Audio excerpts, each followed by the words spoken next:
বিনা দোষে আমার বাবার প্রাণ দিতে হইলো। আমি চাই না বাংলার বুকে কোনো মা বাবা এরকম ছেলে হারাক রে। ওরা আমার ফুতেরা আতুরা দিয়ে শেষে শেষে মারছে। আমার বাবার মাথার কুলি মজগের মধ্যে ঢুকে গেছে গা। আমার বাবা কোনো কথা কইতে পারে নাই। ওরা কইছে দমের লগে রাখলে তোরা কেউই বাঁচবি না। আইনে স্বামী মেশো আগে শাকিলে আংবাদালির ফুতেরা সুফিয়ানে নাহিদে ওরা আমার ফুতেরা আতুরা দিয়ে শেষে শেষে মারছে।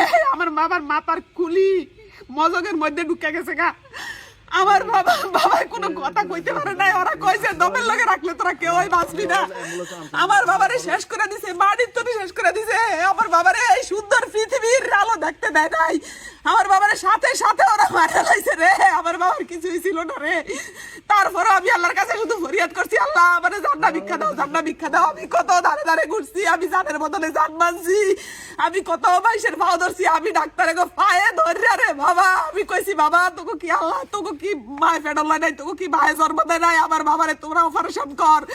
আমার বাবার ব্রেনটা দেখ, ডাক্তাররা কইছে আপনার ছেলের ব্রেন ড্যামেজ, আপনার ছেলের দৃষ্টিশক্তি স্থবির হয়ে গেছে, আপনার ছেলের জানাজার বাকি আছে।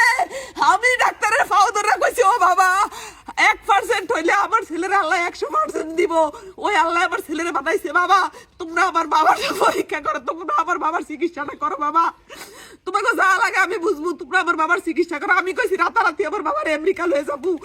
আমি কইছি সব কাগজপত্র বিদেশ পাঠারে। আমার ভাই বিদেশ থাকে, আমার ভাইয়েরা আমেরিকা আছে, এগো কাছে বিদেশ কাগজপত্র দেয়। কইছে যে এই এটা আর কিছু করা যাইব না, 1% আছে। কইছে অপারেশনের পরে 72 ঘন্টা পরে বাবা ব্রেন আইবো, বাবার জ্ঞান ফিরবো। বাবার 72 না রে 8 দিন বাবারে লেদর মারছি। বাবা চোখ খুলেই তাকাইতে পারে নাই।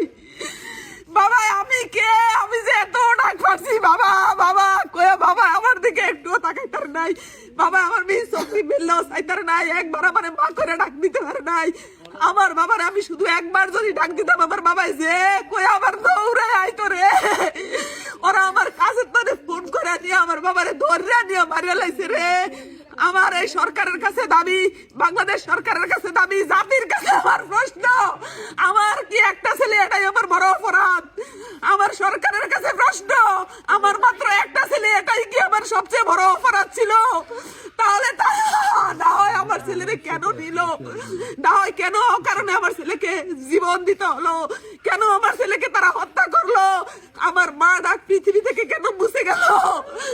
বাবা শোন বাবা, আমার 10টা রে ওরা এই রে বাবা, ওরা 1% 4 জন, 1% 3 জন, ওরা সবাই মিল্লা কেমনে ভাবে এই অন্যায় করে তুই কও?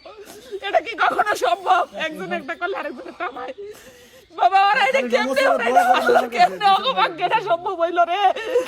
ওরা যদি আমার কাছে এসে আরো কিছু চাইতো রে বাবা, আমি সব দিতাম ঘরে। আমার বাবার বিনা দোষে ওরা এরকম করলো। আমি চাই না কোনো মা আমার মুখে এরকম হাহাকার করো, কোনো মায়ের মুখে এমন আগুন জ্বলুক।